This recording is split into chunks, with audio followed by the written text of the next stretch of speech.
வணக்கம் கண்டுகளா, நீங்கள் எப்படி இருக்கீங்க? நான் ரொம்ப நல்லா இருக்கேன். இன்றைக்கி வந்துங்க கூர்க்கங்கிழங்கு சாம்பார் வைக்கலாம். அது ரொம்ப நல்லாயிருக்கும். எப்படி செய்யறதுன்னு பார்க்கலாம் வாங்க, வீடியோக்குள்ளே போகலாம். இந்த மாதிரி பை எடுத்துக்கோங்க, இதுக்குள்ளே போட்டுக்கலாம்.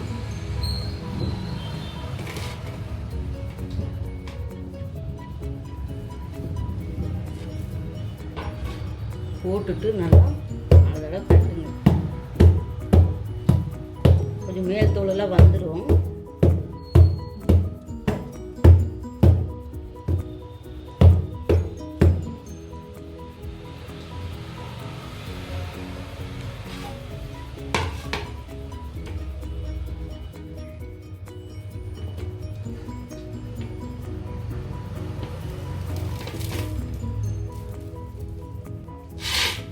பார்த்தீங்கன்னா ஓரளவுக்கு வந்துருச்சு. இதையே நம்ம க்ளீன் பண்ணிக்கலாம் கத்தியில் வச்சு. இந்த மாதிரி சுரண்டினா அப்படியே வந்துடும். இப்படி எல்லாத்தையும் சுரண்டி எடுத்துடலாம்.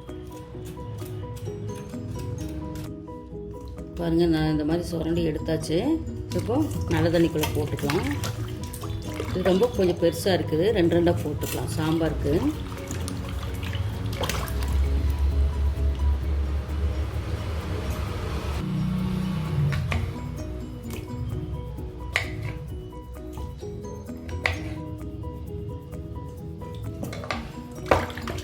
பாருங்க, இன்னும் மண் இருக்குது, நல்லா கழுவணும்.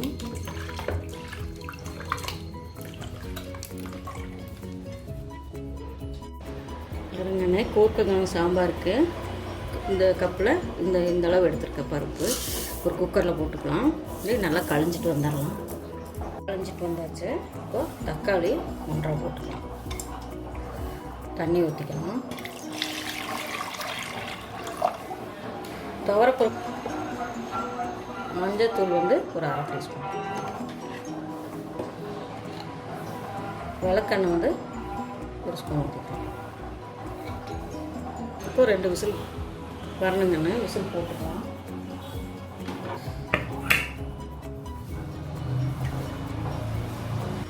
வாங்க திறந்து பார்க்கலாம். பாருங்கள், பருப்பு நல்லா வெந்துருச்சு. இது வேற ஒரு குண்டாக்கு ட்ரான்ஸ்ஃபர் பண்ணிடலாம். பாருங்கள், எண்ணெய் ஊற்றிட்டேன், கடுகு போட்டுட்டேன். கடுகு நல்லா பொரிஞ்சிருச்சு. சின்ன வெங்காயம் ஒரு 10 வெங்காயம். எப்பவுமே சாம்பாருக்கு சின்ன வெங்காயம் போடுங்க, நல்லாயிருக்கும். அது கூட பச்சை மிளகாய், ஒரு பச்சை மிளகாய் கீழே வச்சுருக்கேன். அது கூட கருவேப்பிலை நல்லா போட்டு வதக்கிடுங்க.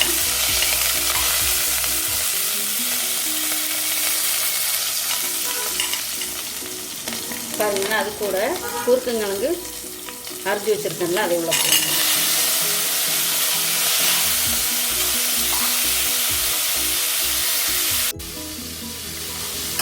பாருங்கன்னா, இது நல்லா ஓரளவுக்கு வணங்கிடுச்சு. காய் வணங்கிடுச்சு. தூள் வேணும், இது நாங்கள் வீட்லேயே அரைக்கிறோம். உங்களுக்கு சாம்பார் தூள் வேணும்னா வாட்ஸ்அப்பில் நம்பர் கொடுக்குறேன், வேணுன்னா சொல்லுங்கள்.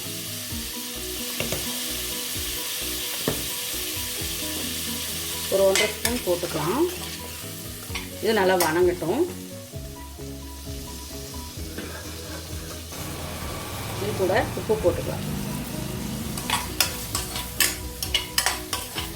இது கூட பருப்பு வெந்திருக்கிறதுனா அதை உள்ள ஊற்றிக்கலாம்.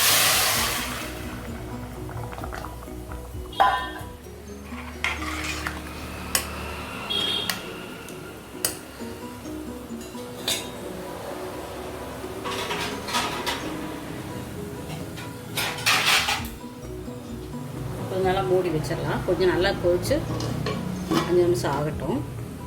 வாங்க திறந்து பார்க்கலாம்.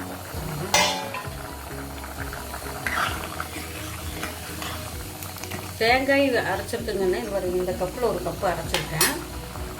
இது வேணும்னா நீங்கள் ஊற்றிக்கலாம், இல்லாட்டி தேங்காயை ஊற்றாமையே புளி ஊற்றி வைக்கலாம். இதுவும் நல்லா தான் இருக்கும். நான் கொஞ்சம் தேங்காய் ஊற்றி வைப்போமே, அதனால் ஊற்றுறேன்.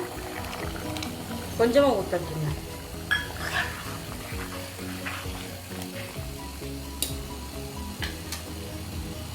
பாருங்கள், ஒரு நெல்லிக்காய் சைஸ் எடுத்து புளி எடுத்துருக்கேன்.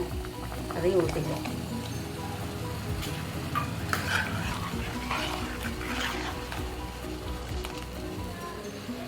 இப்போ வந்து உப்பு காரமெல்லாம் கரெக்டாக இருக்கான்னு பார்த்துக்கலாம்.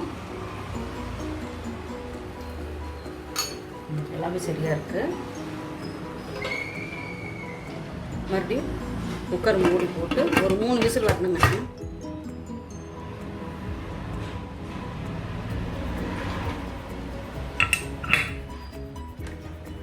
விசில் வரட்டும், பார்க்கலாம்.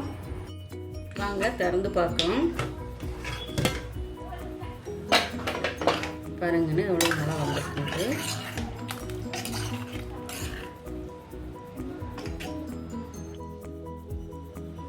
பாருங்கன்னு கொத்தமல்லி தழை தூவிக்கலாம்.